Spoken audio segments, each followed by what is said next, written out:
सुल्तान मोहम्मद फातेह। तसव्वुर करें कि 21 साल का नौजवान जिसने एक ऐसी सुल्तनत को शिकस्त दी जो 1000 साल से नाकाबिले तस्खीर समझी जाती थी। लोग कहते थे ये शहर कभी फतह नहीं हो सकता, लेकिन एक नौजवान बादशाह ने दुनिया का नक्शा बदल दिया। ये कहानी है सुल्तान मोहम्मद फातेह की। सुल्तान मोहम्मद फातेह की पैदाइश 1432 में हुई। उनके वालिद सुल्तान मुराद दोवम थे। बचपन ही से उन्हें खास तालीम दी गई। उन्हें कुरान करीम, हदीस, फिक्र, रियाजी, जंगी हिकमत अमली और कई ज़बानें सिखाई गईं। कहा जाता है कि उनके उस्ताद उन्हें बार बार एक हदीस सुनाते थे। लतुफ्तहन्न अल-कुस्तंतीनिया फलनिअमल अमीरु अमीरुहा। कुस्तंतीनिया जरूर फतह होगा और वो अमीर बेहतरीन होगा। तख्त नशीनी।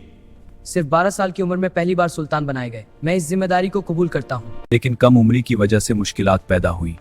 बाद में 1451 में उन्होंने दोबारा तख्त संभाला। उस वक्त उनकी उम्र सिर्फ 19 साल थी। उनका सबसे बड़ा मकसद था कुस्तंतीनिया की फतह। कुस्तंतीनिया मौजूदा इस्तांबुल बाज़ंतीनी सुल्तनत का दारुल हुकूमत था। ये शहर मजबूत दीवारों, समुंदर और फौजी ताकत की वजह से नाकाबिल तस्खीर समझा जाता था। 1000 साल तक कोई इसे फतह न कर सका। जंग की तैयारी। सुल्तान मोहम्मद ने दुनिया की सबसे बड़ी तोप तैयार करवाई। मजबूत बहरी बेड़ा बनाया। खुफिया हिकमत अमली तरतीब दी। ये तारीख की सबसे हैरान कुन जंगी चाल थी। उन्होंने अपने जहाजों को खुश्की पर से गुजार कर समुंदर के दूसरी तरफ पहुंचा दिया। 1453 की तारीखी जंग। 6 अप्रैल 1453 को जंग शुरू हुई। 53 दिन तक शदीद लड़ाई जारी रही। आखिरकार 29 मई 1453 को कुस्तंतीनिया फतह हो गया। ये वाकया तारीख में एक नए दौर की शुरुआत था।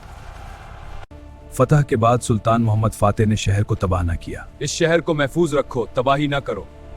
क्या सूफिया को मस्जिद में तब्दील किया, इस्तांबुल को दारुल हुकूमत बनाया। उन्होंने शहर को आलमी मरकज बना दिया। कुस्तंतीनिया की फतह के बाद यूरोप में निशाए तानिया रेनेसांस का आगाज हुआ। तिजारती रास्ते तब्दील हो गए। उस्मानी सुल्तनत एक आलमी ताकत बन गई। सुल्तान मोहम्मद फातेह सिर्फ एक फातेह न थे बल्कि एक दानिशमंद हुक्मरान भी थे। एक 21 साल का नौजवान जिसने दुनिया की तारीख बदल दी। सुल्तान मोहम्मद फातेह ने साबित किया कि उम्र नहीं, अज़्म अहम होता है। लेकिन क्या आप जानते हैं कि सुल्तान मोहम्मद फातेह ने सिर्फ कुस्तंतीनिया ही फतह नहीं किया था। उन्होंने बल्कान, सर्बिया, बोस्निया और कई अहम इलाकों को भी उस्मानी सुल्तनत में शामिल किया। वो सिर्फ एक जंगजू नहीं थे तो बल्कि एक अजीम हुक्मरान, कानून साज और इस्लाहात करने वाले। लेकिन उनकी जिंदगी का आखिरी बाब क्या था? उनकी वफात कैसे हुई? क्या वो तबी इंतकाल था या उसके पीछे कोई राज था? तारीख में कुछ सवालात आज भी जवाब के मुंतजिर हैं। अगली किस्त में हम जानेंगे सुल्तान मोहम्मद फातेह की मजीद हैरान कुन फतूहात, उनके खुफिया मंसूबे, उनकी अचानक वफात का राज और वो बात जो अक्सर तारीख की कुतुब में नहीं बताई जाती। अगर आप सुल्तान मोहम्मद फातेह की पूरी कहानी जानना चाहते हैं तो अभी कमेंट में लिखें पार्ट 2 और वीडियो को लाइक और चैनल को सब्सक्राइब करना मत भूलिएगा, क्योंकि अगली वीडियो में तारीख का एक और राज आपके सामने होगा।